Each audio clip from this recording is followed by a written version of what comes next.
Itinakwil ng Panginoon si Saul bilang hari. 15 kabanata.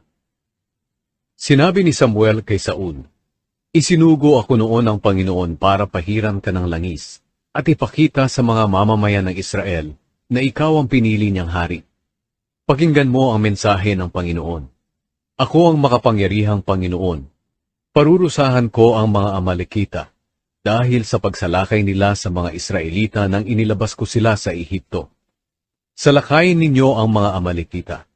Lipulin ninyo ng lubusan ang lahat ng naroroon. Patayin ninyo silang lahat, mga lalaki, babae, bata at mga sanggot, pati na rin ang kanilang mga baka, tupa, kamelyo at mga asno." Kaya tinipon ni Saul ang mga sundalo sa Telaim. May 200,000 sundalo ang nagtipon, bukod pa ang 10,000 mula sa Huda. Pinangunahan sila ni Saul papunta sa lungsod ng Amalek at naghintay sa natuyong ilog para sumalakay. Nagpasabi siya sa mga Keneyo, "Lumayo kayo sa mga Amalekita para hindi kayo mamatay kasama nila.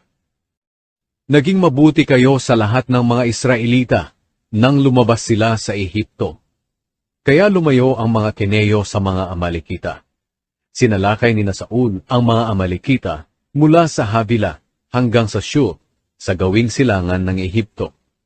Nilipol nila ng lubusan ang lahat ng Amalekita. Pero si Agag na kanilang hari ay hindi nila pinatay, kundi binihag lang. Hindi rin nila pinatay ang pinakamainam na tupa at baka pati ang mga anak nito. Ang lahat ng maiinam ay hindi nila nilipol, pero ang hindi mapapakinabangan ay nilipol nila ng lubusan. Sinabi ng Panginoon kay Samuel, "Nalungkot ako na ginawa kong hari si Saul, sapagkat tinalikuran niya ako at hindi sinunod ang utos ko." Nang marinig ito ni Samuel, labis siyang nabagabag at nanalangin siya sa Panginoon ng buong magdamag.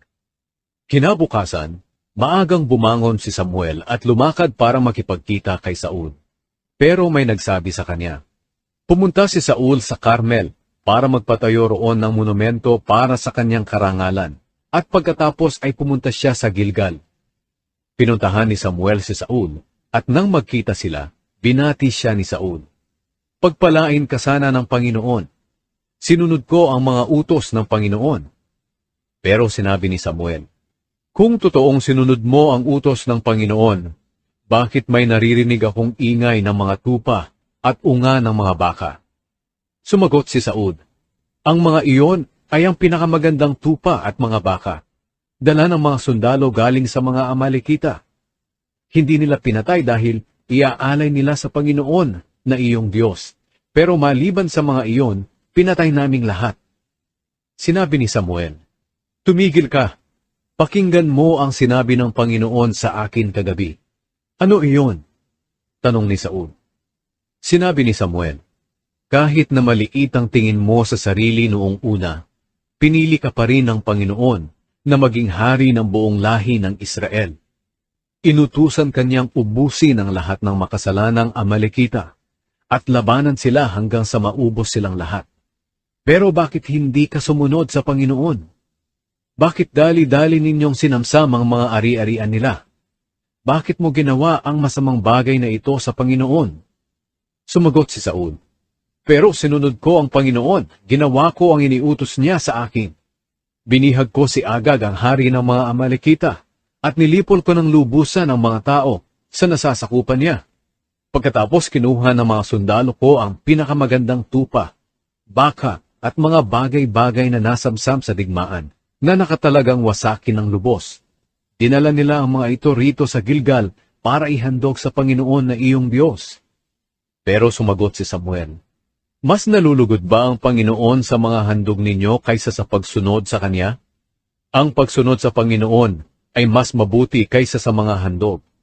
Ang pakikinig sa Kanya ay mas mabuti kaysa sa paghahandog ng mga taba ng tupa. Ang pagsuway sa Panginoon ay kasinsama ng pangkukulam, at ang katigasan ng ulo ay kasinsama ng pagsamba sa mga Diyos-Diyosan. Dahil sa pagsuway mo sa salita ng Panginoon, inayawan ka rin niya bilang hari." Sinabi ni Saul kay Samuel, "Nagkasala ako. hindi ko sinunod ang mga turo mo at ang utos ng Panginoon. Natakot ako sa mga tao, kaya sinunod ko ang gusto nilang mangyari. Nagmamakaawa ako sa iyo na patawarin mo ako sa mga kasalanan ko, at samahan mo ako sa pagsamba sa Panginoon. Pero sinabi ni Samuel, hindi ako sasama sa iyo, dahil sa pagsuway mo sa Panginoon ayaw na niya sa iyo bilang hari ng Israel. Nang patalikod na si Samuel para umalis, hinawakan ni Saul ang laylayan ng damit niya at napunit ito. Sinabi ni Samuel sa kanya, inalis na sa iyo ngayon ng Panginoon ang kaharian ng Israel at ibinigay ito sa iba, sa isang tao na mas mabuti kaysa sa iyo. Ang Diyos ng Israel ay hindi nagsisinungaling at hindi tulad ng tao na pabago-bago ng isip. Sumagot si Saul, nagkasala ako. Nakikiusap ako. Parangalan mo ako sa harap ng mga tagapamahala ng aking mga mamamayan at ng buong Israel, sa pamamagitan ng pagsama sa akin sa pagsamba sa Panginoon na iyong Diyos. Kaya sumama si Samuel kay Saul, at sumamba si Saul sa Panginoon. Sinabi ni Samuel, dalhin mo sa akin si Agag na hari ng mga Amalekita.